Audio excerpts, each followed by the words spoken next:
In 1905, the Devereux Mining Institute began construction on their newest achievement, said to be the jewel in the crown, a masterpiece of mining engineering. During construction and excavation into the Sanderson's Hills mines, workmen started complaining of dizzy spells, headaches, and sickness. When the site doctor examined them, no direct illness could be found. No flu symptoms. Nothing. Charles Devereux began to question why the Sanderson's Hills were sold so cheap. But alas, he carried on his work. 2 years later, the shaft tower was nearing completion, but so was the project deadline. It was 3 days before that the first disaster struck.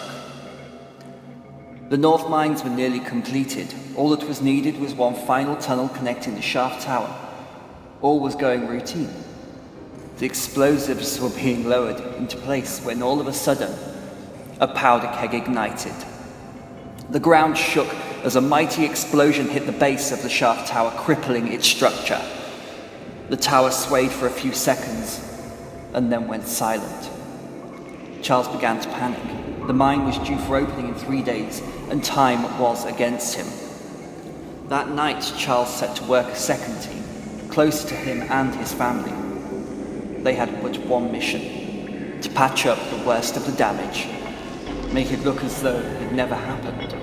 Charles Devereux's team worked through the night, out of the sight of prying eyes, and in 3 days' time disappeared like they were never there. Opening day came, and so did the crowds as a nervous Charles Devereux watched on as the minecart ascended up the shaft lift. For he knew that the tower's maintenance was fatefully only cosmetic. Who knew the true damage the blast had caused, if any at all? Charles was a man of reputation and distinction and was hardly going to let the project fail so close to his deadline. Little did he know the full-scale damage beneath the surface. The cart by now had reached the summit of the shaft tower and was about to prepare for descent. It was then that the disaster would strike again. The mines were sold cheap because of the underground gases, and these gases were now spilling out into the mines below. Unbeknown to the crowds above and the miners sat at the summit of the shaft tower. The cart began to slowly tip over the edge in preparation for the descent. Then it happened. The gears jammed, halting the cart over the edge, and in some fateful twist, fearful twist of fate, the gases in the North Mines ignited, sending flurries of flame racing up to the shaft tower. The gears atop the tower were screeching as steam poured from the machinery. Something was drastically wrong. The fires erupted up the shaft tower, catching an excavated powder keg believed to be dead.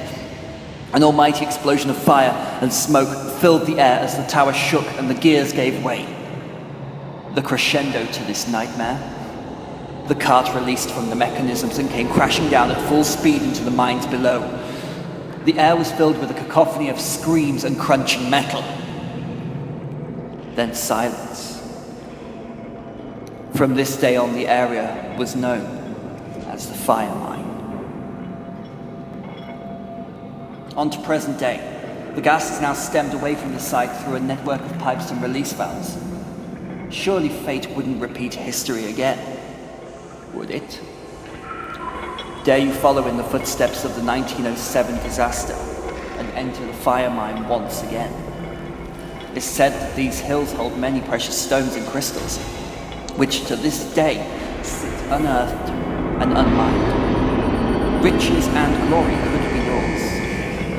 But remember, pride comes after a fall. Good luck.